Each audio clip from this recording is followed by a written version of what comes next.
Hello বন্ধুরা, সবাই কেমন আছো? আমি ভালো আছি। আজকে তোমাদের জন্য একটা অন্য কিছু বানাবো ভেবেছি। তাহলে চলো শুরু করা যাক। বাজার থেকে কাঁঠাল এনেছিলাম, তো কাঁঠালের এই বীজগুলো আছে, আজকে এটা দিয়েই বানাবো। আর তাহলে এগুলোর খোসাগুলো আগে ছাড়িয়ে নিই। সাদা খোসাটা ছাড়ানোর পর এই যে লালচে লালচে যে খোসাটা দেখছো, এইটাও ছাড়িয়ে নেবো। মানে পুরো সাদা দিকটাই থাকবে, লাল খোসাটাও ছাড়িয়ে নেবো। এই দেখো, পুরো খোসাটা ছাড়িয়ে নিয়েছি। দেখো, এটা বানানোর জন্য আমরা কি কি নিয়েছি। এখানে দুধ নিয়েছি, নিয়েছি চিনি আর দারুচিনি, এলাচ, একটা তেজপাতা, ঘি আর 1 চিমটে একটু নুন লাগবে। নুনটা নিয়ে নেবো আমি পরে। এবার বুঝতে পারছি এটা দিয়ে কি বানাবো। ক্ষীর বানাবো, ক্ষীর। দুধটা আগে একটু গরম করে নিই। আর এইগুলোকেও এবার আমি একটু সেদ্ধ করে নেবো। এই বসিয়ে দিলাম। আচ্ছা, এগুলো সেদ্ধ করার সময় আমি কোনো রকম নুন দেব না, ঠিক আছে? জাস্ট ভালো করে সেদ্ধ করে নেব। দুধটা গরম হয়ে গেছে, এটা একটু ঠান্ডা করতে দিয়েছি। আর এটা সেদ্ধ হোক।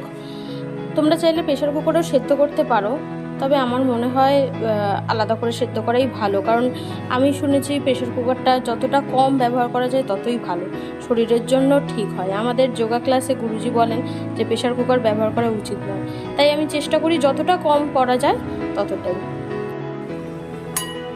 এই দেখো, এটা পুরো সেদ্ধই হয়ে গেছে।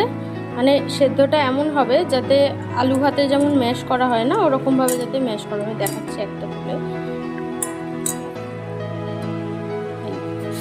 গরম না, এই দেখো হয়ে গেছে। চলো এটাকে নামিয়ে নিই। কাঁঠালের দানাগুলো সেদ্ধ হওয়ার পর আমি একটু জল ঝরিয়ে নিয়েছি। এবার একটা মিক্সিং বলে আমি এগুলো ঢেলে দেবো। এবার এর মধ্যে অ্যাড করব সামান্য দুধ।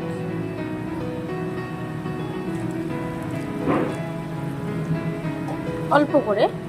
আর অ্যাড করব কাজু কিশমিশ। বাড়িতে ছিল, আমার মনেই ছিল না, ছিল অল্প কিছুই, একটু দিয়ে দেবো। কিশমিশটা দেবো না, অল্প কিছু কাজু এই বাটাটার সাথে অ্যাড করে দেবো। আর দেব একটা এলাচ। এগুলো একসাথে নিয়ে একটু আমি বেটে নেব। এই দেখো, বাটা হয়ে গেছে, একটা ক্রিমি টেক্সচার মতো হয়েছে। এরকম মিহি করে বেটে নিতে হবে। এবার আমি এদিকে কড়াটা বসিয়ে দিয়েছি। কড়াটা গরম হোক, এতে একটু ঘি দেব। কড়াটা গরম হয়ে গেছে, এর মধ্যে আমি অ্যাড করছি সামান্য পরিমাণ ঘি।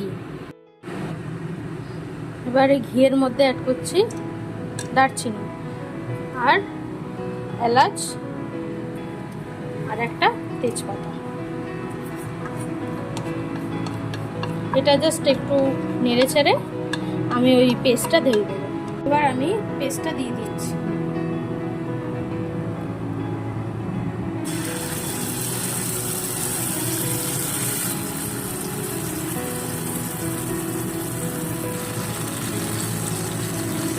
আর আঁচটাকে এদিকে আমি লো থেকে মিডিয়ামে রাখবো, এটা একটু নাড়াচাড়া করবো ভালো করে। এবার আমি এতে অ্যাড করব সামান্য পরিমাণ নুন, জাস্ট 1 চিমটে। নুনটা দিয়ে আবার একটু নেড়ে নিলাম। এবার দিয়ে দিচ্ছি চিনি।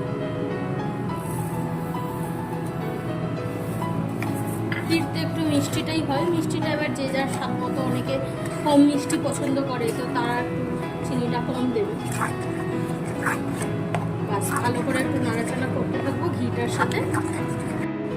চিনিটা অলমোস্ট গলে গেছে, এবার আমি দুধটা দিয়ে দিচ্ছি। আমি এখানে আধা লিটার দুধ নিয়েছি। এবার এটা ভালো করে ফুটতে থাকুক, আস্তে আস্তে মেশাবো। পুরো ক্ষীরের মতো একটা ক্রিমি টেক্সচার হবে। এই কাঁঠালের দানা দিয়ে কত সুন্দর একটা রান্না হয়ে যাচ্ছে বলুন তো। তোমরা কি কখনো খেয়েছো এরকম? কি কি খেয়েছো এটা দিয়ে? আমি তো কাঁঠালের এই বীজগুলো দিয়ে ভাজা খেয়েছি, পোড়া খেয়েছি। আমার মা নানা রকম শাকের তরকারি, চচ্চড়ি এগুলোতেও দিত। তোমরা কিসে কিসে খেয়েছো আমাকে অবশ্যই কমেন্টে জানিও। আর আমার এই রান্নাগুলো যদি তোমাদের ভালো লাগে অবশ্যই একটা কমেন্ট করো, লাইক করো, সাবস্ক্রাইব করো। চলো এটা আস্তে আস্তে এরকমভাবে গ্যাসটাকে একটু বাড়িয়ে দিলাম, এটা ফুটতে থাকবে। এটা খুব সুন্দরভাবে ফুটছে, এইভাবে আরও নাড়তে থাকবো যাতে এটা ঘন হয়। আর ক্ষীর তো একটু ঘনই ভালো লাগে। এই রান্নাটা আমার শাশুড়ি মার রান্না, আমি ওনার কাছ থেকেই এই রান্নাটা শিখেছি। উনি অনেক সুন্দর সুন্দর রান্না করতো, আমি তোমাদের শেয়ার করবো। আমি ওনার থেকে যা যা শিখেছি তোমাদেরকেও শেখাবো। এটা ক্রিমি হয়ে যাচ্ছে, বুঝছো? এটা না নামিয়ে ঠান্ডা করে খেয়েও তোমরা তাহলে বেশি ভালো লাগবে, বেশ ঠান্ডা হলে সুন্দর লাগবে টেস্টটা।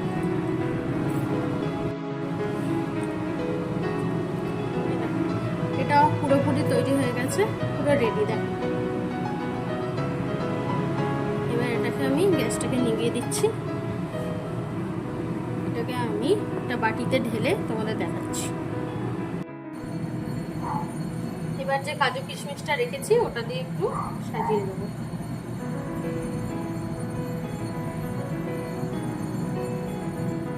চলো, এই দেখো রেডি পুরো কাঁঠালের বীজ বা কাঁঠালের দানার ক্ষীর। কেমন লাগলো আমাকে অবশ্যই জানিও, আর ভালো লাগলে অবশ্যই লাইক করো। আর আমার চ্যানেলটা, আমার অন্দরমহলটায় তোমরা অবশ্যই সাবস্ক্রাইব করো, আর দেখতে থাকো কি কি হচ্ছে আমার অন্দরমহলে। চলো আজকের মতো এখানেই শেষ করছি, টাটা বাই, কালকে আবার দেখা হবে, সবাই ভালো থেকো।